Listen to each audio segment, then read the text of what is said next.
1452 to 1519, because he is in the same time bracket he is falling.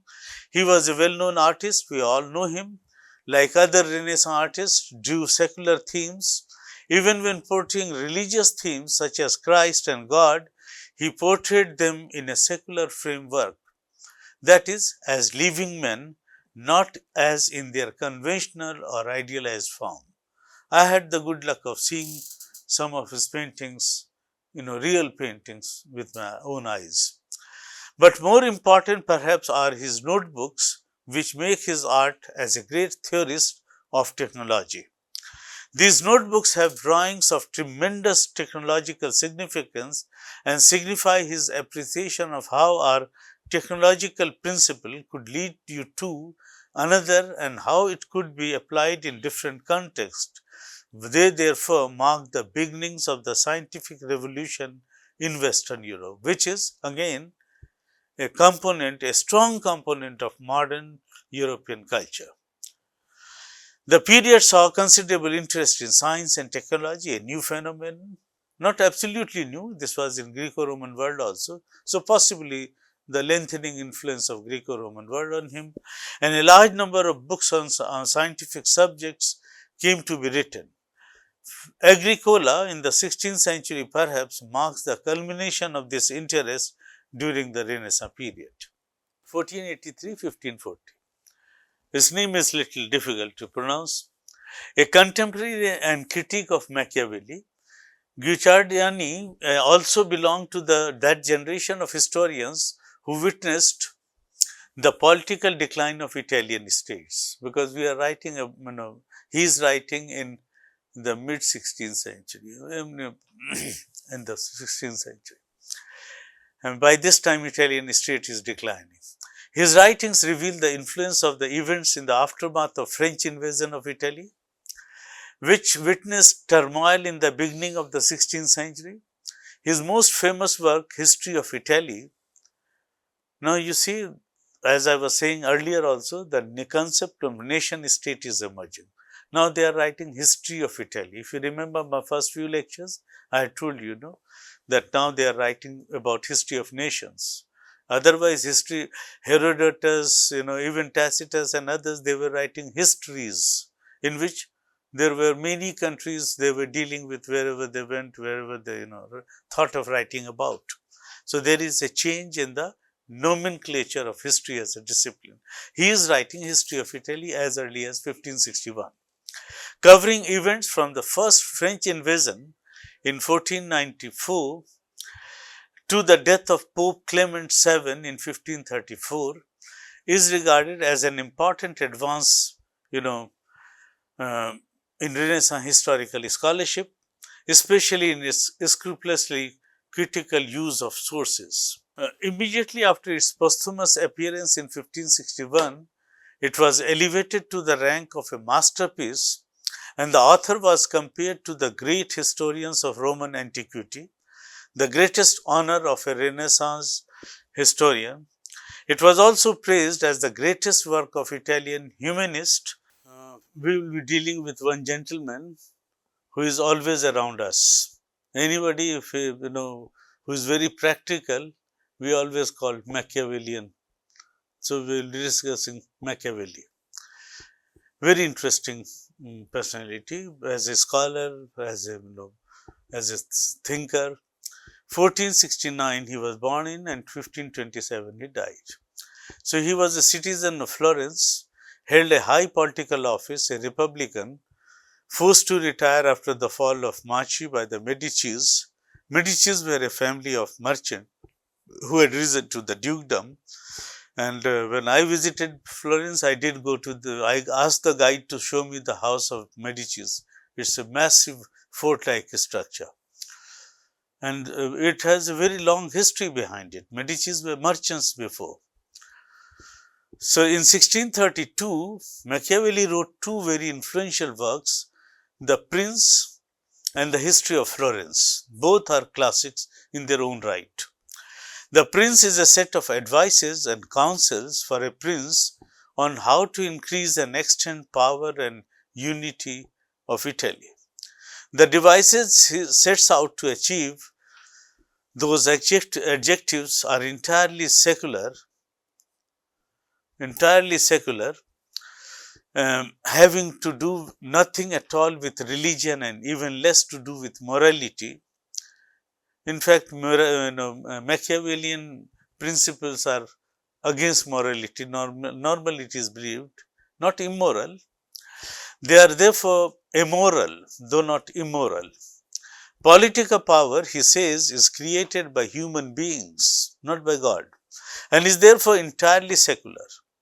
Church is important not for any spiritual reason, but only insofar as it can facilitate preservation of political power. Essentially, neither church nor God have anything to do with the exercise of political power. Very relevant for modern times. The theoretical constructs of the in Prince are given a definitive framework in the history of Florence. Since God and church have nothing to do with how political power is acquired, extended or lost, history should deal with the actions of men dispassionately analyzed and rationally argued. He therefore invokes a study of cause and effect, both of which he makes clear lie within the domain of human action and have absolutely nothing to do with providence. He is rejecting that. Miracles or divine intercession. No divinity. No divinity is responsible for human actions. With Machiavelli, we come to an age when Renaissance spread outside Italy and greatly affected France, Holland, Germany, and England. The modern state as a distinctive political form began to take shape in the early modern period, though its effective and juridical parameters took time to settle.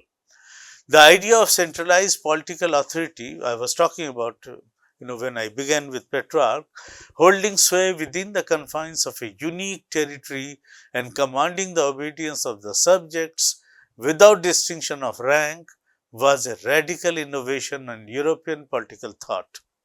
Earlier, it was the feudal lord with whom the king had to contend with. The complex networks of personal allegiance and that bound the barons to their king in a feudal context had to be set aside, as did the exclusive right of the church to control the spiritual and moral affairs. That it is the church, when they say something, you have to follow. So, the conciliar movement had sparked a debate that would in time transform political relations in Europe. Yet much more than institutional structure of the church and its specific jurisdiction was now at stake. The very idea of a Republica Christiana was threatened following Luther's dramatic challenge to the authority of the church in as early as 1517, leading to religious controversy that threatened the peace of Europe throughout the 16th and 17th centuries. But more conventional security issues too obliged political elites to assume functions and responsibilities that had a massive impact on the internal organization of states. The provision of security is a primary function of political orders. Indeed, it may be seen as a primary determinant of the shape and style of political life. As technology changes the practice of warfare, for example, as we find political orders and economies adapting to the resource and manpower requirements that make communities minimally safe, this is a task that can never be said to be ultimately accomplished. Conflict and competition for resources are the features of all eras. I just now explained why this king, is asking Lorenzo Valla to check the veracity of the document. It is caused by that. Eras and regimes manage more or less effectively, but never finally successfully, but by the elites. This takes us to the heart of what we understand by the concept of political order in any context. Peace is not something that we naturally enjoy. It is created by human artifice and ingenuity, often in the most unlikely circumstances. The When I am saying peace, I mean war also. They are also creations of man. They are not divine, ordained by the God. The paradox, however, is that while we can readily accept that peace is a necessary condition for many of the ordinary things we take for granted in our daily lives, it is sustained by preparedness or to use public violence to counter the myriad threats to an orderly way of life. Our focus here should be on the idea of public violence. I was talking about war. The modern state is characterized by a claim to exercise a monopoly over the legitimate use of violence within a territory. Legitimate use. We know that private violence has never been eradicated from communities. That is there. Yet the idea that an individual or group might claim the right to monopolize the violent potential of the whole community in order to secure certain public goods was audacious in its time and continues to be challenged by groups that refuse to acknowledge the legitimacy of a given political power or order.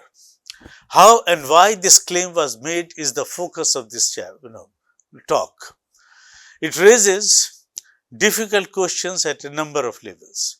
We need to establish the circumstances which made the claim plausible in the first place, number one. But once it is accepted that the containment of violence by the exercise of public monopoly of its use is justifiable, we still need to be clear who should exercise that monopoly and how and why. The right to use violence, like any other right, can be used and abused. Do we grant our leaders unlimited discretion in the exercise of violence?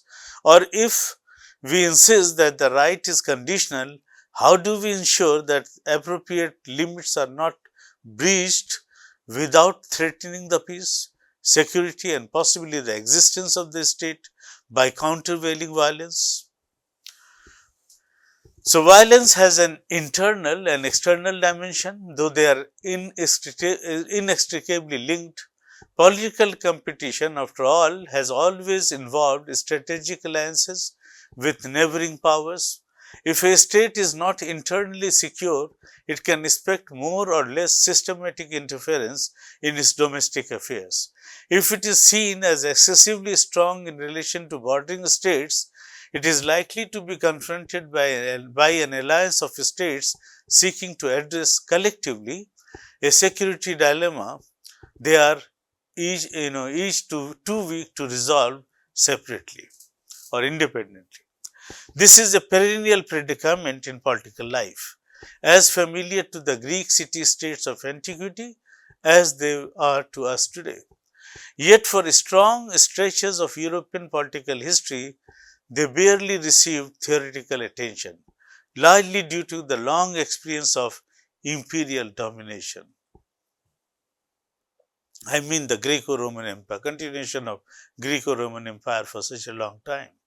Whenever something like a competitive state system has emerged, however, a balance of power logic has always asserted itself. In modern European history, it emerged most strikingly in the Italian Renaissance in the late 14th, 15th centuries. The politics of city-states centered on Florence, Venice, and Milan, with other cities drawn inexorably but unpredictably into the spheres of influence, spheres of influence. This led to the emergence of a diplomatic system that has continued to be a feature of European political life.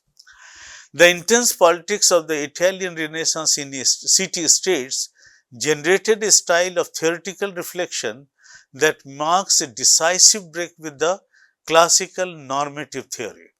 Questions of how we should ideally live were treated as uh, um, um, as we can, secondary to the immediate problems of political survival.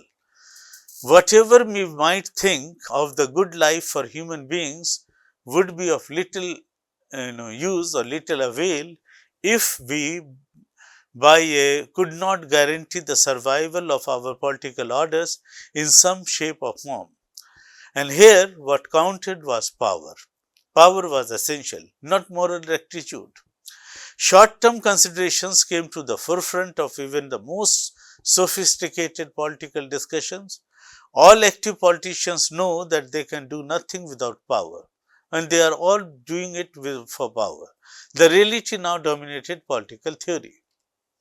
Now, Nicolao Machiavelli, 1469-1527, has given us the starkest analysis of the political culture of the Renaissance, which I just now spoke about. He served as an important political functionary in the Florentine Republic from 1498 until the return of the Medici family to political prominence in 1512. Personal experience representing Florentine interest in the international context, especially in France and the papal court, deeply affected his political thinking. Now, he became acutely conscious of powers of European politics. He observed at first hand that weak states are reduced to the status of supplicants, waiting for an audience while other players determine the fate of one's country.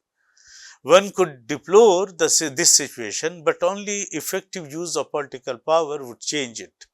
Machiavelli came to see that domestic political consolidation was a necessary condition for the pursuit of a robust foreign policy, dealing with your neighbors and distant people. And without a robust foreign policy, a state was more or less at the mercy of the great powers of the day. They are very true even now. Machiavelli's career nicely illustrates the theoretical point that dominated his theory.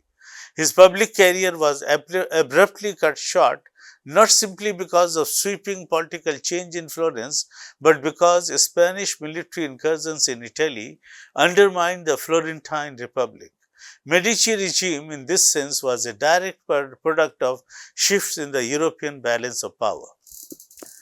Machiavelli's personal and political misfortune, why I am saying this, because he was briefly imprisoned and tortured as a prominent opponent of the Medicis, has clearly been posterity's gain. Daily involvement in public affairs would scarcely have given Machiavelli the time and space to develop his political ideas. This is our counterfactual argument. Yet out of office, Machiavelli's obsession with politics remained. That is the truth. Instead of his dispatches, we now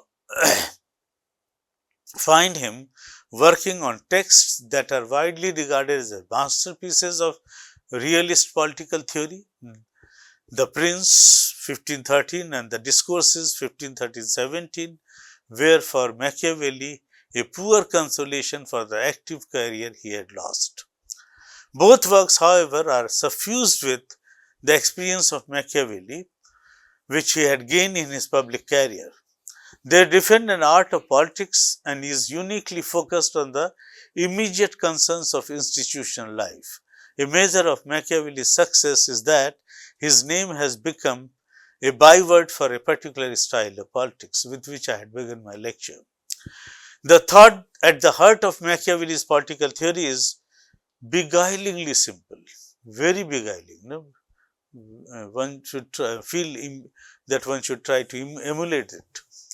The circumstances of political life simply make the moralism of classical theory inapplicable in a world that necessarily operates according to quite different standards and criteria. The fragmented politics of Italian peninsula had clearly focused Machiavelli's mind, but in practice, political decisions are based on more or less effective calculations of advantage. I am deliberately using this word, effective calculations of advantage. This is something to do with economics, where you are looking for, comparative advantage. What is the calculative advantage? Machiavelli's theory seeks to dispel political hypocrisy. His concern is to adapt theory to practice rather than the other way around.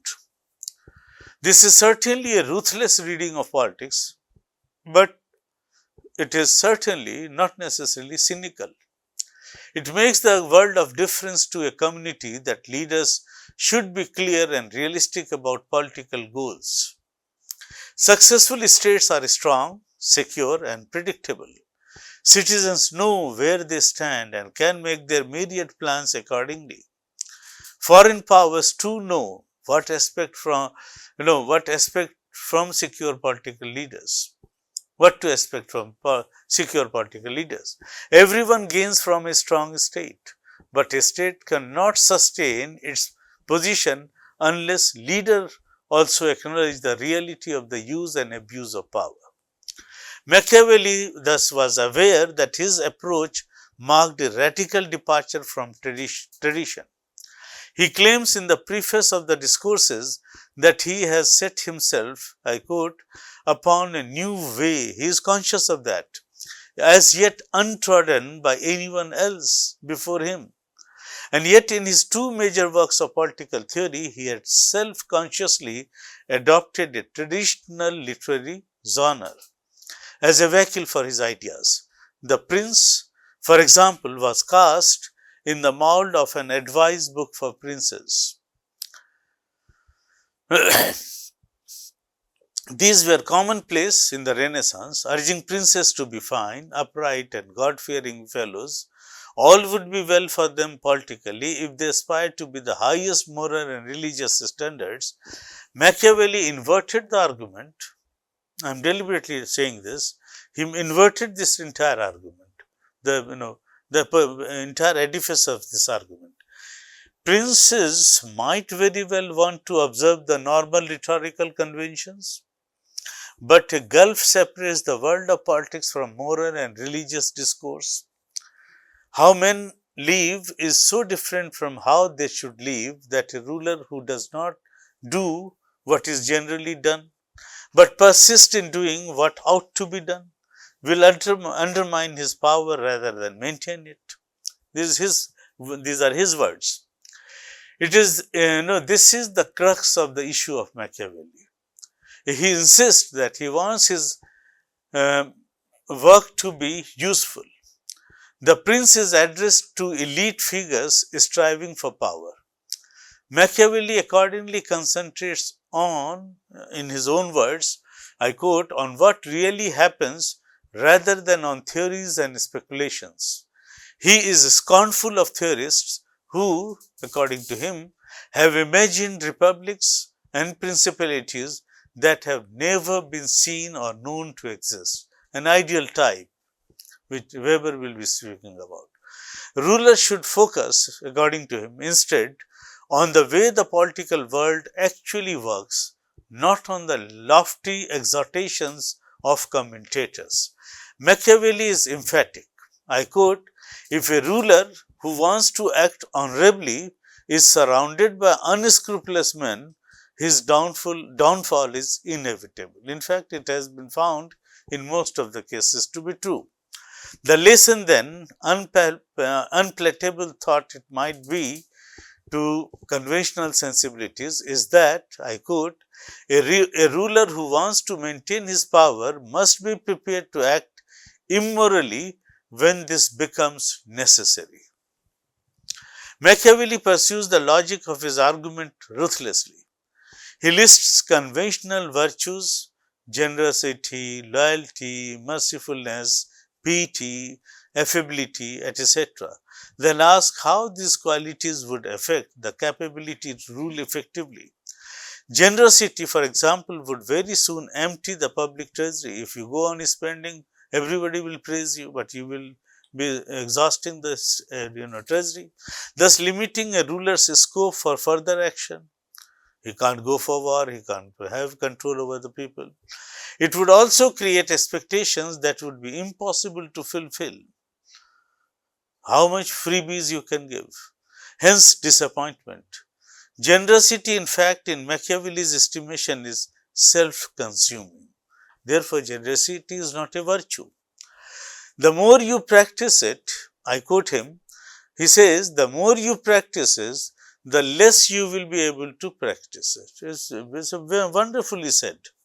The more you practice it, the less you will be able to practice it. A ruler would be forced to adopt extreme measures in order to replenish public resources, antagonizing subjects or citizens. It's an eye-opener for us also. More dramatically still, Machiavelli asked, I quote, whether it is better to be loved or feared. Where conventional advice books for princes encouraged rulers to be almost like father figures, very generous, unmindful of any wrong to their pupils, Machiavelli urges distance. He says no, he prescribes distance, keep distance from them. If a ruler is loved by his people, he can, of course, profit from a good reputation. Yet, Machiavelli insists, yet men are, he's saying very harsh thing about us. Yes, I quote, men are ungrateful, fickle, feigners, pretenders, and dissemblers, avoiders of danger, eager for gain. Tomorrow you are in trouble, they will be the first to fly away. This is my sentence. They will be quick to take advantage of a ruler who has made himself loved, but will always be more hesitant in approaching a ruler who is feared. Point here is that a wise ruler should rely on what is under his own control. You should have full control. Dependence on other people is fatal to decisive government. Hence, it makes sense for a ruler to avoid incurring hatred, which might incite opposition, but he can happily profit from the fact that he may be feared. A ruler must remain the master of his own destiny.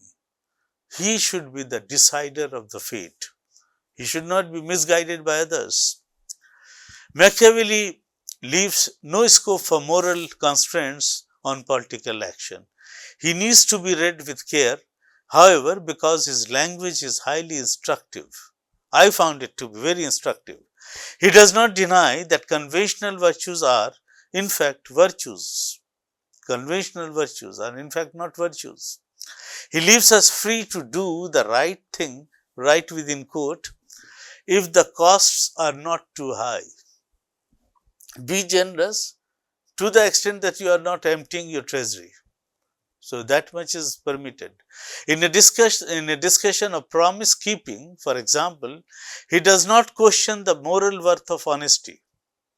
It's worthy, you be honest, but everyone knows, he says, how praiseworthy it is for a ruler to keep his promises and live uprightly and not by trickery. Yet, by trickery. So here he is suggesting something very pragmatic. But that does not mean the ruler should become a trickster. Yet experience shows that in our times, the rulers who have done great things are those who have set little store by keeping their word. In the cut and thrust of political life, honesty is simply a luxury that a leader cannot afford.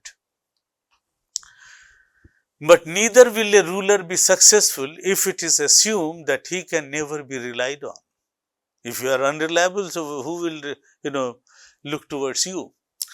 Liars are poor players in the game of social cooperation. Very categorically, he says. I repeat his words. And even ruthless princes require cooperation from others.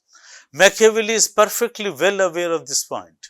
He champions the idea of a strong state because he wants to see legality and predictability entrenched in social practices.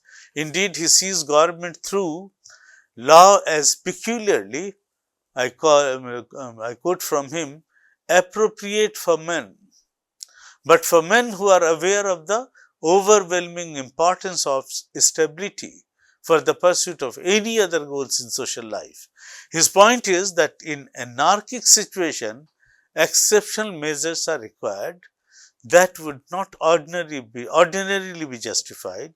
In exceptional circumstances, one is permitted to adopt exceptional measures. The burden on rulers is immense. rightly so. Their ruthlessness must be of a peculiarly public-spirited kind. He should not be ruthless just for being ruthless. There should be a public, the consciousness should be there that it should have the sanction of the people. They must combine the cunning of a fox with the strength of a lion, but not simply in order to satisfy a frenzied lust for domination. Power is not for domination alone. They must do whatever is necessary to create order.